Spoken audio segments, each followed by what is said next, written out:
Hi everyone, welcome to Impact Academy. So today let us start with economy model paper. Okay, so this will be around more than 20 plus model papers focused on Indian and Andhra Pradesh economy. Okay, so in the context of Indian economy, consider the following statements. Okay, the growth rate of GDP has steadily increased in last 5 years, and the growth rate of GDP has steadily this is actually decreased. Okay, he is asking whether it has increased steadily or decreased steadily. So these type of questions are usually asked.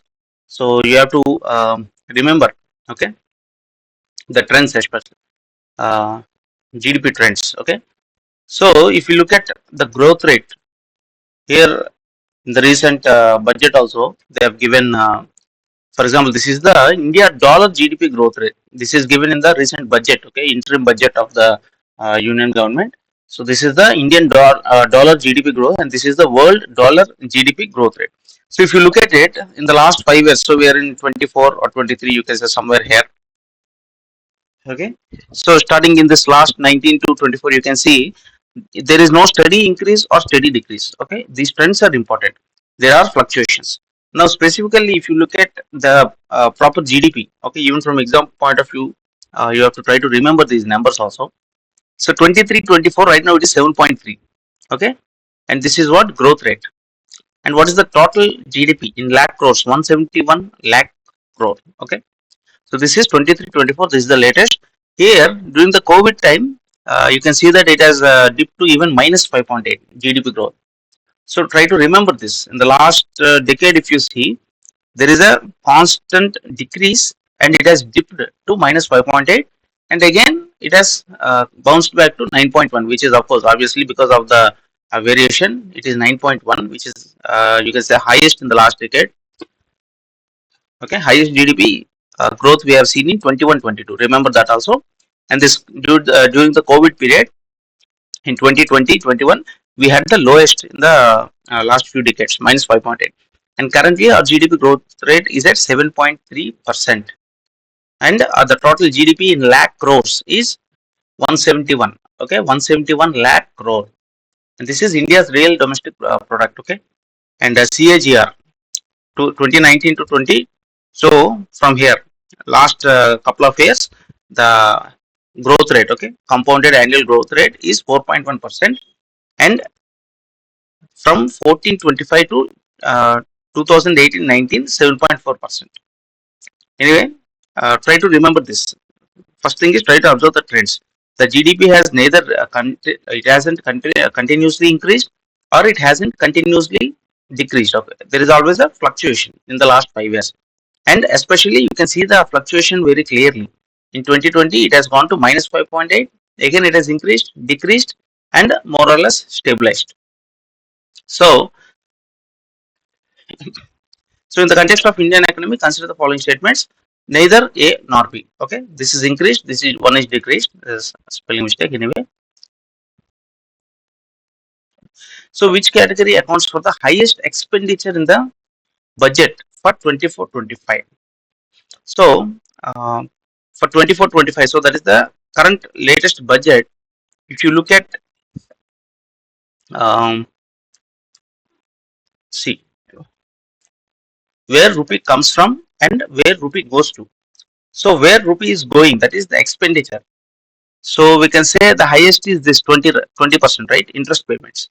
So, whatever we are earning, most of it is going towards a big chunk of it. 20% is going towards interest payments. And you have to remember more or less all these things. It is the trends, okay? Just approximately, for example, see defense.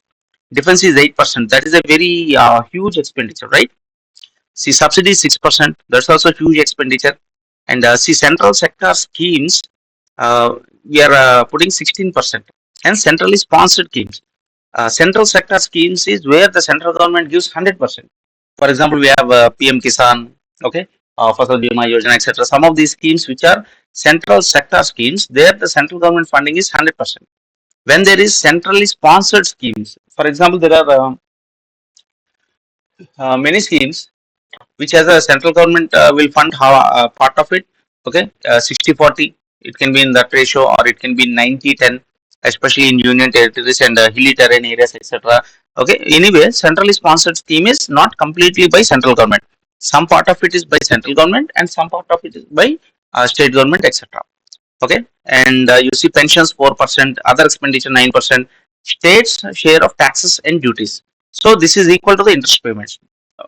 And we've already seen in finance commission, okay, finance commission also we see that around 42% is being devolved to the states. Now it is 41%. Okay, in the latest 15th finance commission. Okay, and finance commission and other transfers accounts to 8%, and state share of taxes and duties is coming to 20%. So this is very important. This is where our money is going. Where it is coming from, we have borrowing and other liabilities, which is the highest. So most of the income which we are getting is from borrowings. Okay, either from within the country or abroad.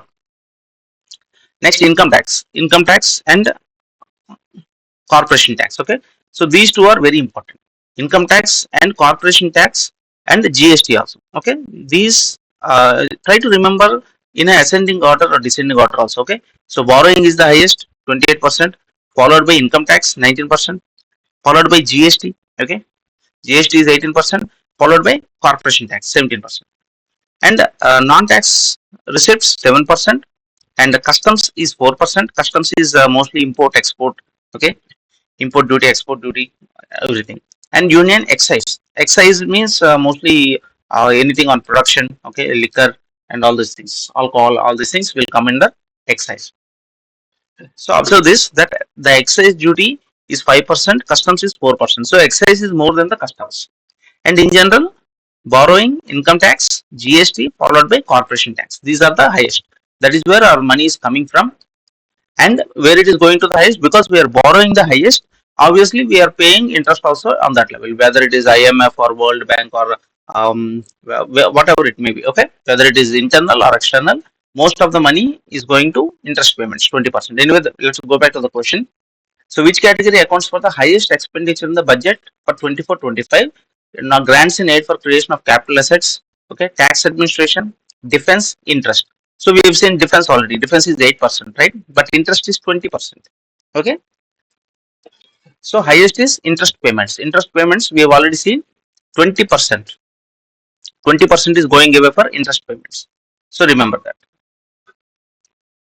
So which of the following initiatives is aimed at promoting financial inclusion and formalization in the budget 24-25? So if you look at the budget 24-25, okay, which is uh, so this is the syllabus. Okay, so if you look at the budget,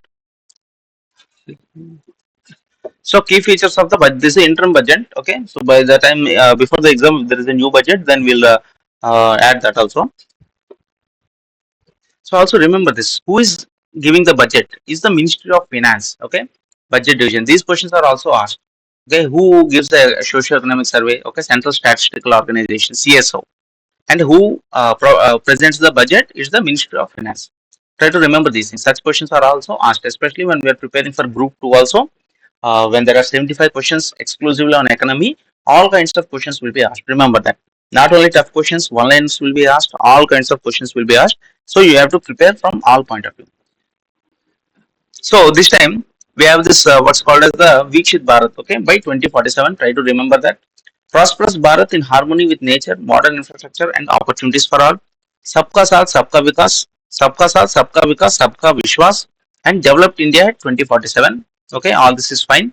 And see this: people-centric, inclusive development, substantive development of all forms of infrastructure, physical, digital, social, digital public infrastructure, promoted formalization and financial inclusion. So they are focusing more on digital public infrastructure.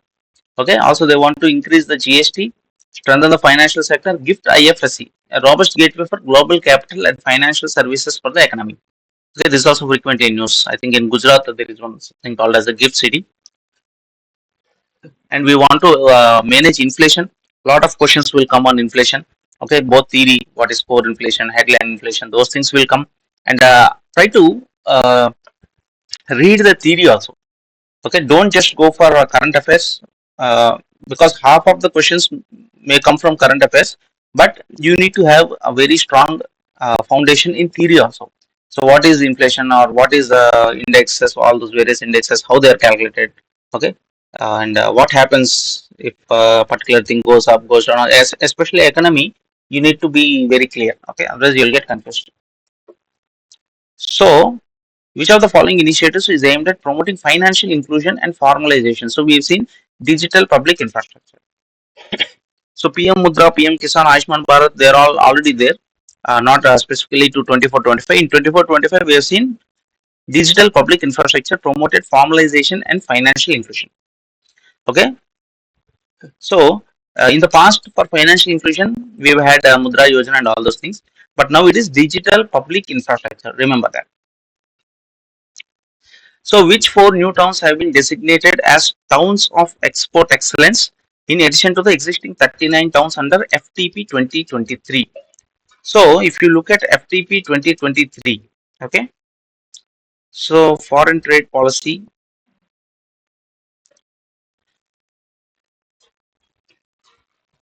So, new foreign trade policy 2023. This is the latest foreign trade policy. It was recently launched by Commerce Minister, okay, Minister for Commerce and Industry, Shri Piyush Goyal. Policy has undergone extensive, all this is fine. India's overall exports, including services and merchandise exports, have already surpassed $750 billion. So try to remember this. And are projected to exceed 760. Anyway, try to remember $750 billion. This is our export capacity right now. Okay, keep it in mind. And also FDI, okay, it would be around 600, 650, something like, right? So all these things try to remember. Okay, what are India's overall exports, including services and merchandise, that is all the goods, etc., is approximately 750 billion US dollars, not million, billion. Okay, so the value of India's exports in 21-22 witnessed a growth of about 41%. Okay, so all this fine. So if you can remember this also approximately, not exactly, but the exports are growing at 41%. $750 billion is the export. So if you look at the salient features of the policy, we are targeting 2 trillion exports by 2030. Okay, so right now we have 750 billion. That means 250 billion more, and again 1 full trillion. Okay, so we are targeting $2 trillion exports by 2030. This is very important. This question will come. Okay, continuous and responsive framework. All this is what you can see. Some things you can make it out with common sense. Okay, so if they were talking about any particular policy, so all these positive statements, okay, making India trade hub, that is fine, you can make out. So where there is a chance for you to get confused, try to remember those things more specifically. Okay, so target of 2 trillion by 2030, try to remember that. All this digitization, amnesty, restructuring, or 50% reduction threshold, all this is fine. International trade settlement in rupee allowed. Okay, so international trade settlement is also allowed. So previously we used to trade in dollars only. So now they're trying to bring rupee on par with the international system. So focus shifted from incentives to tax and duty remission. Okay, duty exemption schemes like export promotion, capital goods, mercantile trade to be facilitated, etc. Processing time cut to 1 day. All this is fine. With general knowledge, you can just keep it. Anyway, towns of export excellence. Okay, already 39 are there. With that 39, 4 new towns have been added. That is Faridabad, Mirzapur, Moradabad, and Varanasi have been designated as towns of export excellence in addition to the existing 39 towns. They will have priority access to export promotion funds under the MAI scheme and will be able to avail common service provider benefits under this EPCG. That is the export promotion capital goods. Anyway, remember already there are 39 towns of export excellence and 4 new have been added: Faridabad, Mirzapur, Moradabad, and Varanasi. And this is brief about foreign trade policy 2023. 2 trillion by 2030. Currently we have 750 plus billion. Try to remember all these things and just go through all these things. PM Mitra, electronic vehicles, green tech, advanced authorization schemes, all these things, new elements, guidelines, all these things are general. You can see SCOMNET. What is COMET? Okay, not SCOMNET. SCOMET is dual use item, civilian as well as military application, weapons for mass. So remember this. Okay, wherever there is something new. Okay, 4 pillars. What are the 4 pillars? Incentive to remission, export promotion through collaboration, ease of doing business, reduction in transaction cost, emerging areas in economy, e-commerce, comet items. What is comet? Special chemicals, organism materials, equipment and technology items. Okay, special chemicals means industrial grade, organisms, maybe biological organisms, etc. Materials and equipment, civilian and military. They are comet. So at least remember these two things. Foreign trade policy 2023, USD 2 trillion by 2030, USD 750 plus billion. Fine. Now what is the question? So which four new towns have been added? Faridabad, Mirzapur, Moradabad and Varanasi. Okay. Now you can answer the question. Try to remember this because it is very recent. So foreign trade policy 2023 sets a target for exports of goods and services by 2030. The target is $2 trillion. Just now we have seen. Okay, so foreign trade policy, remember $2 trillion, $750 billion present export market. Okay, and four new towns, Faridabad, Mirzapur, Moradabad, and Varanasi are towns of export excellence. So, what is the current statutory liquidity ratio of RBI? So, these ratios are also very, very important. So, banking sector in general is very important. Okay, so anything related to banking, we have to go in depth. So, nationalization, all this, Nasimhan committee. So if you look at these are the instruments of monetary policy. What is bank rate? It is the rate at which Reserve Bank is willing to purchase or rediscount bills of exchange or other commercial papers. Okay, the rate has been aligned with the MSF. Okay, MSF is marginal standing deposit facility, a facility through which scheduled commercial banks can borrow additional amount of overnight money. Okay, so for this, in order to understand this, first you have to go to repo rate. So what is repo rate? Repo rate is the interest rate at which the Reserve Bank provides overnight liquidity to banks. Suppose if the banks, for example, you have what is called as the CRR and SLR.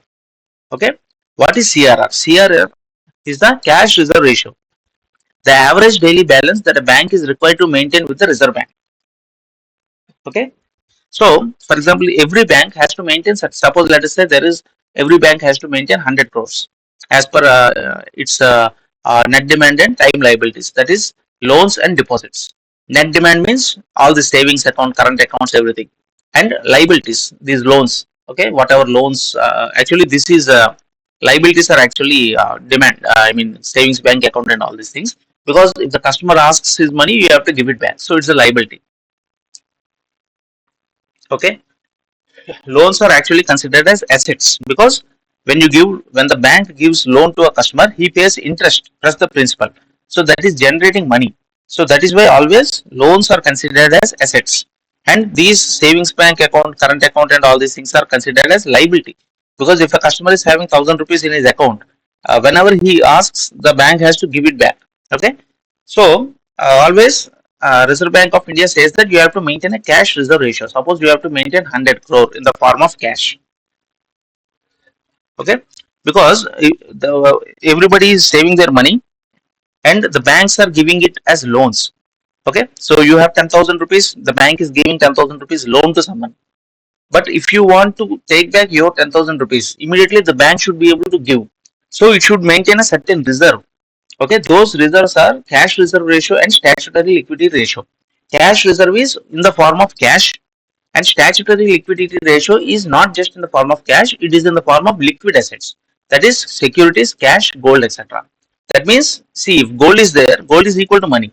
If you suddenly want to get money in the form, I mean, in the place of gold, you can go to the market and get money. So gold is also considered as a liquid asset. So that is SLR and CRR. So repo rate, for example, in order to meet this 100 crores, the bank is short. Then what it does is it borrows from the Reserve Bank. Okay. So the rate at which Reserve Bank provides loans to the normal banks is called repo rate. Reverse repo rate is the rate at which Reserve Bank takes money from the banks. Okay. Suppose if the bank is having 110 crores and it needs to maintain only 100 crores. So there is a surplus of 10 crores. So instead of keeping it with itself, if it keeps with Reserve Bank, okay, so then the Reserve Bank will take the 10 crores and give a interest rate which is the reverse repo rate. So when the Reserve Bank gives money, it is repo rate. When the Reserve Bank takes money, it is reverse repo rate. Fine. So all these things, marginal standing deposit. Anyway, so we'll go through all this. Just look at these rates. Rates are also very important. Okay. Currently, the repo rate is 6.5%, and SDF, standing deposit facility, is 6.25%. So repo rate is 6.5. Okay, and cash reserve ratio is 4.5. That means if the bank is having 100 crores, 4.5 crores, it has to maintain in the form of cash only. Statutory liquidity ratio is 18%. That means if the bank has 100 crores, then 18 crores it has to maintain in the form of cash or gold or securities. That is liquid assets. Whenever it wants, it should be able to immediately get the money. So statutory liquidity ratio is 18%. It is the minimum percentage of deposits that a commercial bank has to maintain in the form of liquid cash, gold, or other securities. So, what is the current statutory liquidity ratio of RBI? It is 18%. We have already seen repo rate is 6.5. Okay, try to remember all these things. CRR, okay, cash reserve ratio is 4.5%. SLR, statutory liquidity ratio is 18%. So, all these concepts are also very important. And what are the present figures? That's also, and questions will be frequently asked. What will happen if the statutory liquidity ratio is increased or decreased? Okay, and how these what is the instruments? Okay, monetary instruments can be used to what is a check inflation. Okay, all these things, different types of questions will be asked frequently. Next, so a pilot project of linking self-help groups with banks was launched by NABARD. So the success of the pilot project resulted in the introduction of three radical innovations by uh, RBI or NABARD, which is the so anyway. Before going to the question, you have to have a brief idea about RBI, NABARD, okay, and this international IMF, World Bank, Asian Development Bank, and all those things. So you need to have idea about all those things. So we are talking about NABARD, right? Just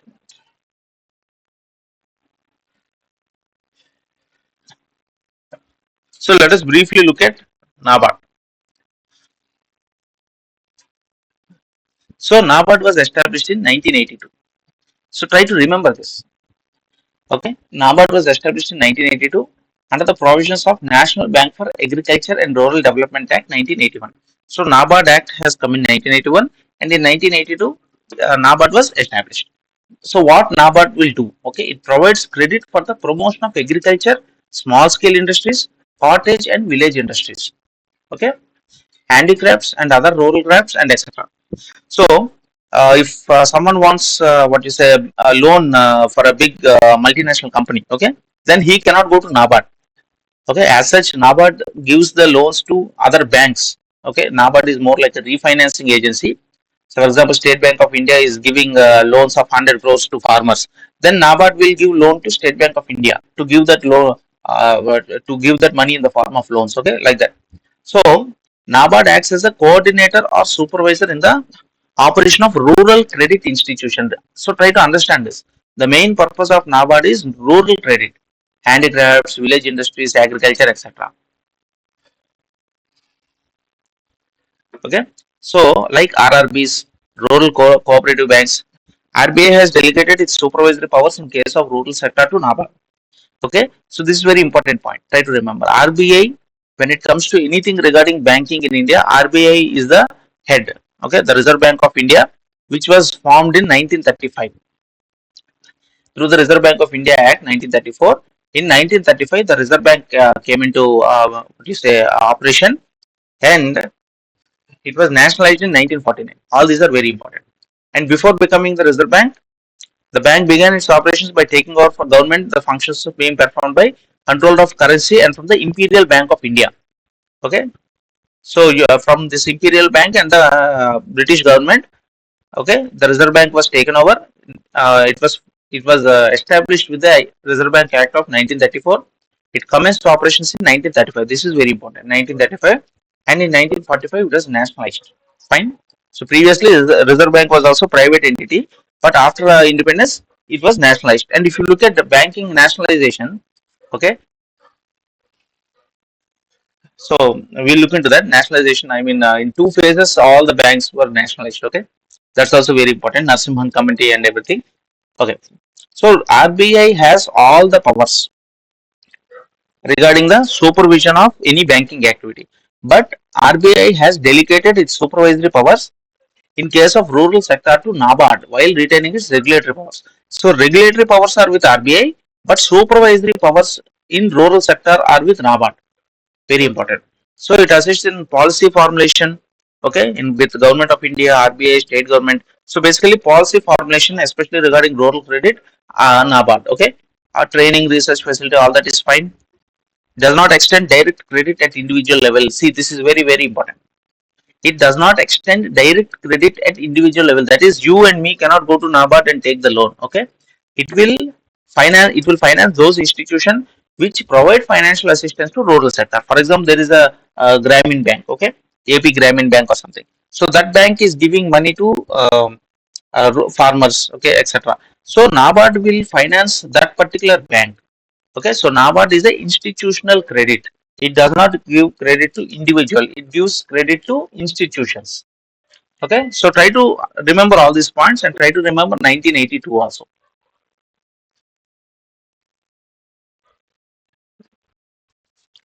So, so the some pilot project, something linking self-help groups with banks was launched by NABARD. Anyway, let us see which of the following is not. Introduction of collateral-free lending, which is fine. So just try to use your common sense. So we are dealing with NABARD, okay, rural credit, so poor people. So introduction of collateral free lending is fine, because if you look at it, most of we see, I mean, 0% interest loans and all. Many state governments are giving, okay, all this Runa Mafi, etc. All these things. So this seems fine. Positive statement. Permission to lend to groups without specification, purpose, activity, project. So that is also fine. So today in financial inclusion, etc., we are seeing that most of the money is being given. For example, in AP also we have Cheyuta. Okay, for women aged between 45 to 60, they are giving some money. Okay, they are not looking at what is the project or activity or anything. They are giving money. It's a form of direct benefit transfer. Okay, so such things are there. So self-help groups, especially we are talking about. So this is correct, maybe. Okay, acceptance of informal groups as clients of banks, both for savings and credit linkage. Obviously, all these self-help groups and all these things, small workers, they are all informal groups. Avoidance of action in the event of defaults. Now, if you look at the statement, obviously that cannot be true. Why? Because at the end of the day, it is a loan. Okay, it is not a freebie. Okay, so it is a loan, so it has to be paid back. So if you avoid taking action in the event of default, then in the future, where will the money come from? So obviously, among these statements, this is not acceptable. So even though they are giving for collateral free, collateral means any form of model. For example, you have a house. Okay, so you put that house as collateral.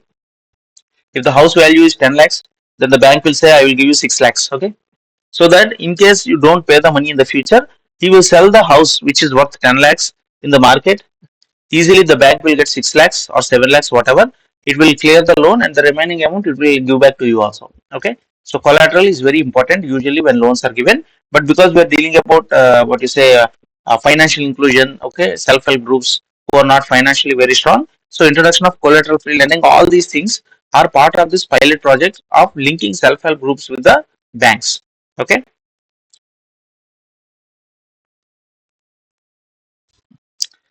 Okay.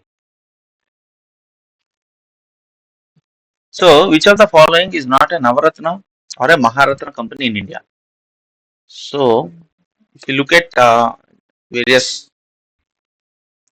Maharatnas and Navaratnas, so these are the Navaratnas: BL, Bharat Electronics, Container Corporation, Engineers India Limited, HAL, MTNL, okay, NALCO, National Buildings Construction Corporation Limited, Neyveli Lignite. This is in Tamil Nadu, okay, and also lignite. Most of the lignite coal we get from Tamil Nadu, okay. All those are very important, and NMDC, Rashtriya Ispat, okay, RINL, steel. Shipping Corporation, Rail Vikas, okay, ONGC, Videsh, Rashtriya Chemicals, and all these things. So these are Navaratnas and Maharatnas, BHEL, okay, Bharat Heavy Electricals Limited, BPCL, Coal India Limited, GAIL, HPCL, IOCL, NTPC, Oil and Natural Gas, okay, ONGC, PFC, Power Grid Corporation, Steel Authority, SAIL, Oil India Limited, and Rural Electrification of Corporation Limited. So you may not remember each and everything exactly, but at least if you have read it once and try to keep in mind, the moment you say Maharatna or Navaratna, some of these companies will come into the mind. So what is the question?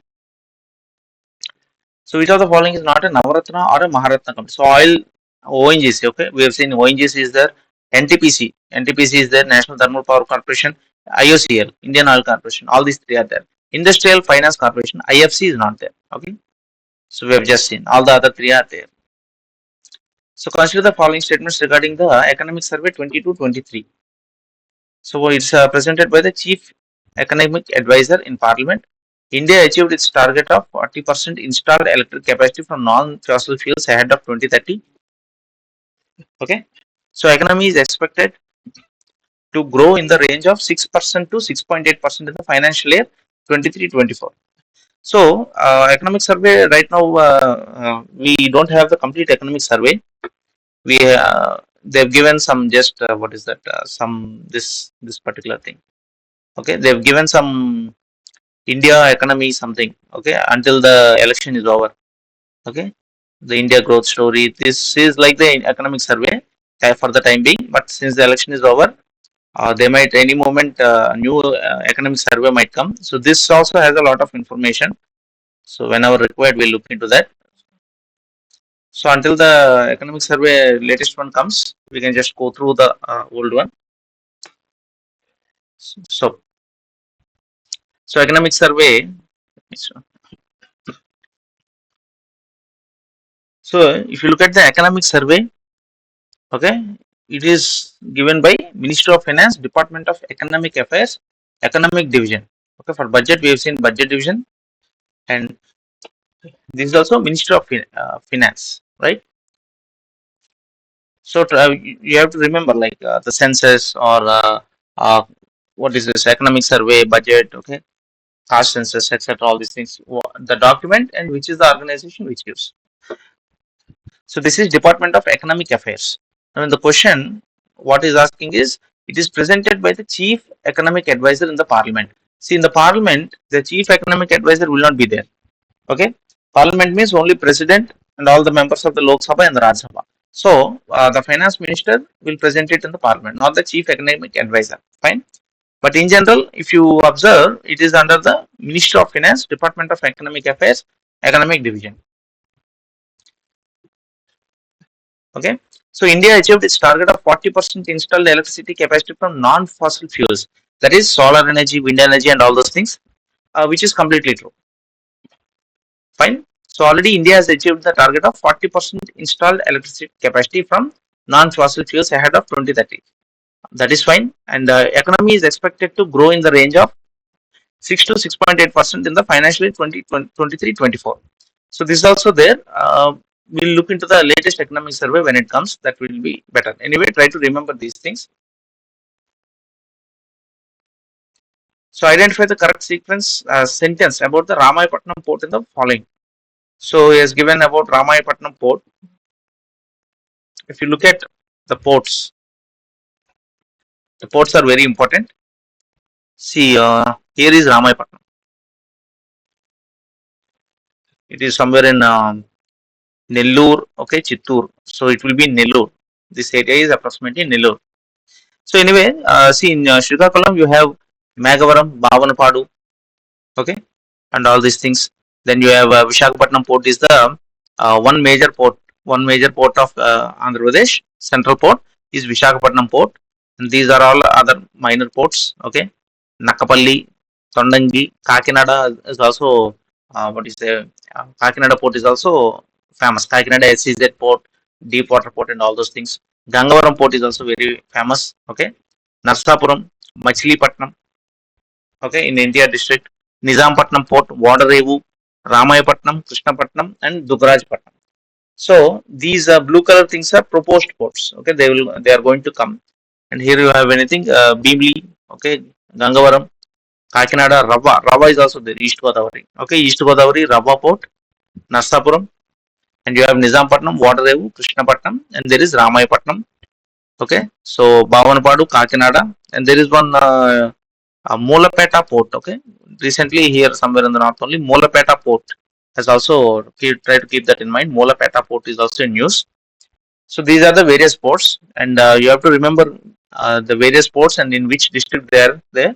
And Andhra Pradesh has a very long coastline of 974 kilometers. Okay, it's very important. This basic information about Andhra Pradesh. This is the new map. So here means somewhere around Nellore. So area is 1,62,000. 4.87% of the total area of the country. And before bifurcation of JNK, we were in the 8th position. But after bifurcation of JNK, now we became 7th by area and 10th by population. Okay. So 7th by area, 10th by population. Second longest coastline, 974. Okay, very important after Gujarat. And these latitudes and longitudes are also very important. Of course, they may not ask in economy, but in general also they are very important. So economy means all this any economic activity, ports, all railways, and all those things, all these schemes, policies, all those things we'll have to look into. As and when the question comes, we'll look into it. All these, both India and Andhra Pradesh, all this IT policy, all these things. Okay, but because now there is also a government change, so we should not go into too much depth about Andhra schemes. Okay, Andhra Pradesh schemes, government schemes. Let us not go into too much depth because new schemes will come. Then we will go there. But India, when we look at the central level, mostly those schemes will continue. So government schemes also we have to look into it. Okay, when it comes to economy, it's all about budget, socio-economic survey, government schemes. Okay, fine. So, and also one more important point to be noted is, see, in any question, I mean in any exam, even the toppers get around 50 to 60% of the marks. Okay, that means 40% of the questions no one will be able to answer. For example, in this particular case, he is saying Ramayapatnam port. Okay, Ramayapatnam port is near NH5 and railway line. Estimated traffic is 24 million tons. So these things no one can remember. Okay, you may go through, you may read it, but it's very difficult to recollect in the exam. Okay, but at least you have to know where is Ramayapatnam port. Okay, and NH5, right? So if you're talking about NH5, let us quickly look at roads. So AP geography also it will be in what you say along with economy. You will have to look at AP geography also. So if you look at the highways,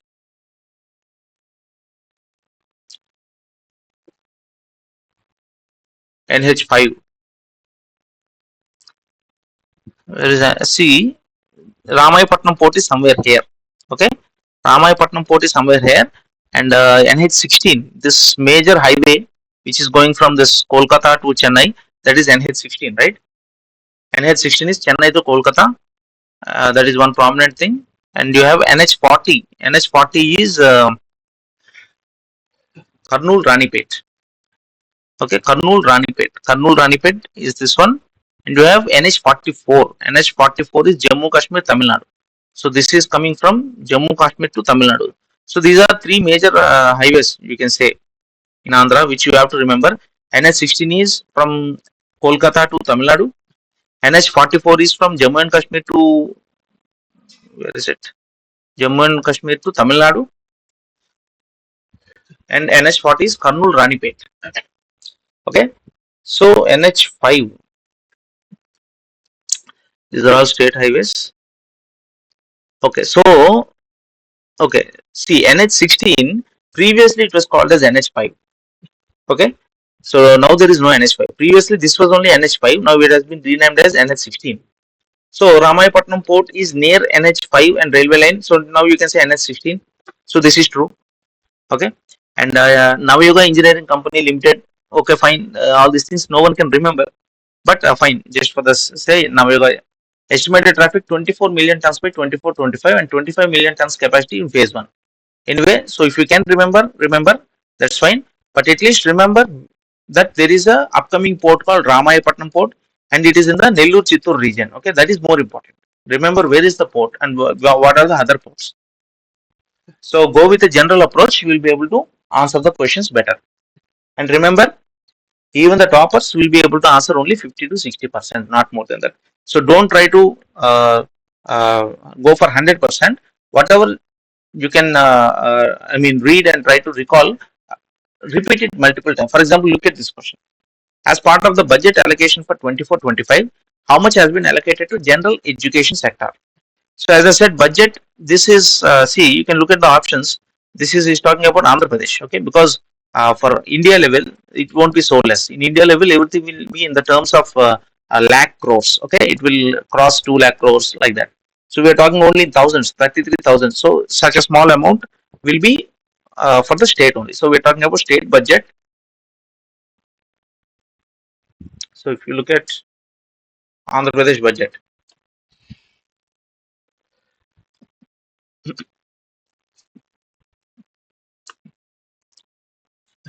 so see, this is the latest budget estimate 24-25, latest vote on account budget. Uh, Agriculture and allied is, see, for economic services, they have put aside 68,000 crores. Okay, this is in crores, rupees crores. So 68,000 crores. So for agriculture and allied, it is 14,000 crores. Okay, rural development 70,000 crores, irrigation 12,000, energy 6,000, industry and minerals 2,000. So industry minerals is relatively less, 2,600. Transport is 10,000. So transport is also quite high, and rural development is very high. Observe that. And science and tech and environment very less. Okay.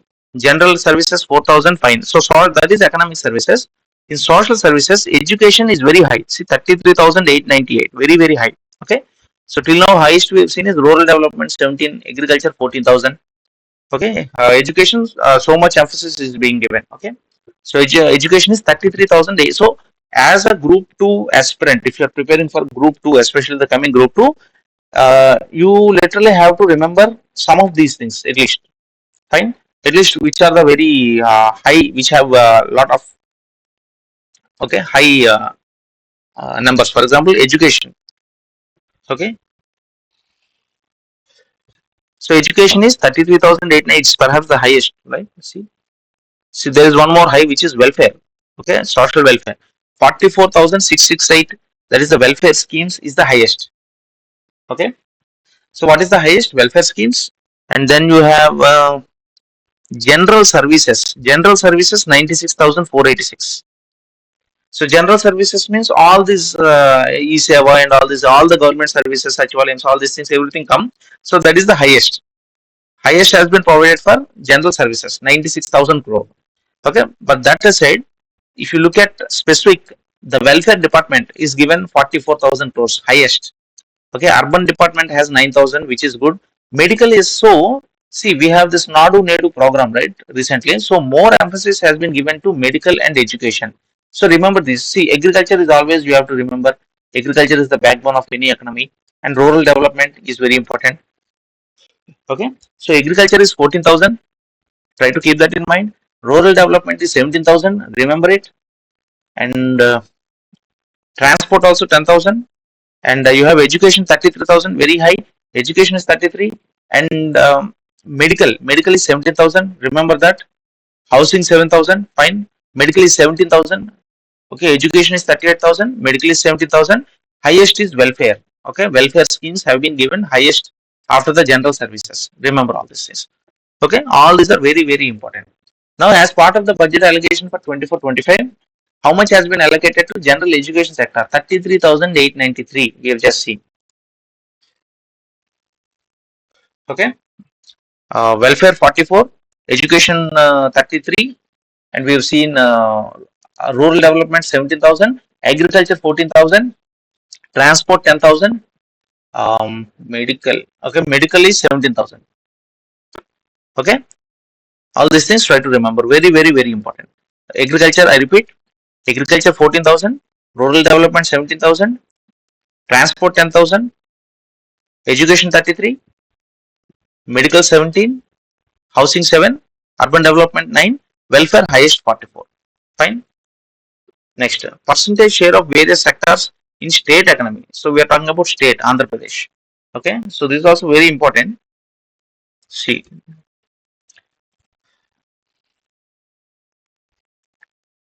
so in India, generally services has the highest share, more than 56%. Okay, so it's a good thing actually, because services, we talk about the IT sector, okay, communication, it's a good thing. But in and agriculture is 18%. The problem is in India, more than 60% of the population is dependent on agriculture, but it is only contributing to 18%. You see, that is where the problem is. More people are involved in agriculture, but the percentage share of agriculture is very less. So that is one problem India. But if you look at Andhra Pradesh, agriculture in Andhra Pradesh is 23%. Okay.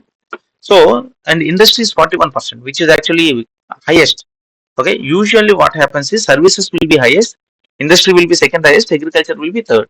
But in the case of Andhra, service industry is not that developed. So agriculture is 23% and industry is 41%. So try to understand this. Very, very, very important. Okay, try to remember these figures. Services 36%. Okay. Highest is industry 41%, agriculture 23%. Okay. So agriculture is 23%, industry is 41%, service sector is 36%. Okay. A1, B2, C3. Fine. Next. In 21-22, Andhra Pradesh government received how many crores of GST compensation grant from the central government?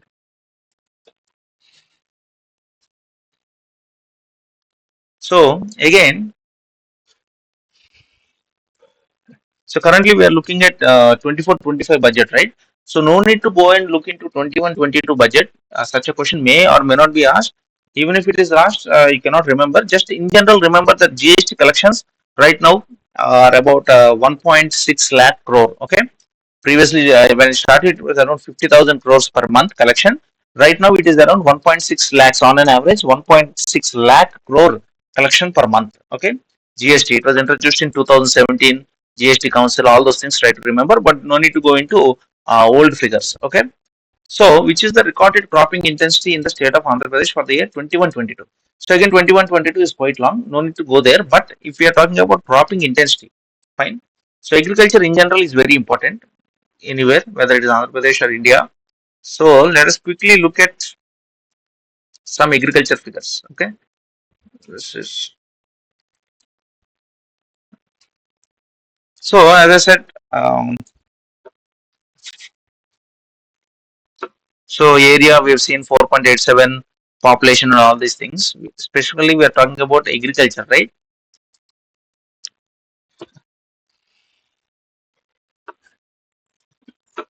See, the net area sown, including fish culture, is 60 lakh hectares. Try to remember that.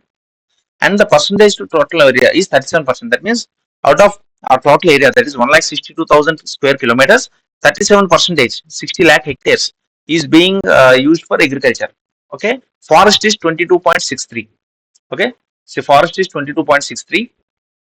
All these things, and net area zone including fish culture is this one. Okay, and this is forest, 23% forest, and this is what you say, agricultural use.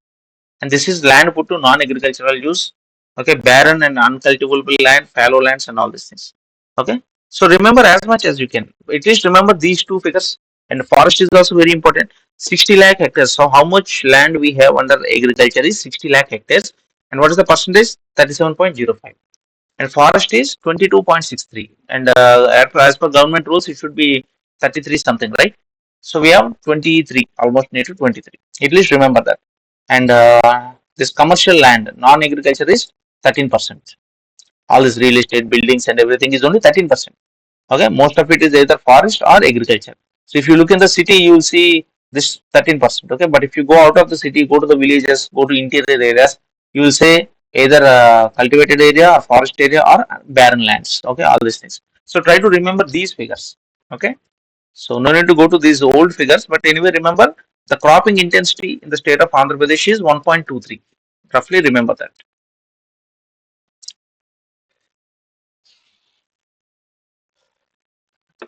Okay, so which plan aimed at removal of poverty and attainment of self-reliance?